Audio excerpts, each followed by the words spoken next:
আপনি বাপ আপনার ছেলেকে বলছেন, বাবা বলো তো দেখি সরেওতে অজগরটি আসছে তেরে, ছেলেকে ভয় দেখানোর দরকার নাই। আপনি আপনার ছেলেকে এগুলা কেন শিখাচ্ছেন? আপনি আপনার ছেলেকে শিখাবেন, বাবা বলো তো দেখি সরেওতে অজগরের নামাজ পড়ি। একদিকে ইসলাম শিখবে, আরেকদিকে বাক্য শিখবে।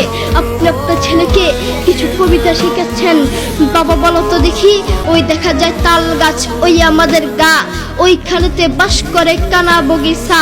ও বগিতি খাস কি, পান্তা ভাত চাষ কি, পান্তা আমি পাই না, পুঁটি মাছ পান্তা আমি খাই না, পুঁটি মাছ পাই না। একটা যদি পাই ধরে গাবুস কুবুস খাই, গাবুস কুবুস খাওয়া লাগবে না। আপনি বলেন আপনার ছেলে এটা থেকে কি শিখলো? আপনি আপনার ছেলেকে এগুলা কেন শিখাচ্ছেন? আপনি আপনার ছেলেকে বলবেন, বাবা বলো তো দেখি ওই দেখা যায় কবর, ওই আমাদের ঘর, ওইখানেতে থাকতে হবে অনেকটা বছর। ও কবর তুই চাস কি, নেককার লোক পাস কি, নেককার লোক পাই না। একটা যদি পাই ধরে জান্নাতে ঢুকে, ঠিক কিনা?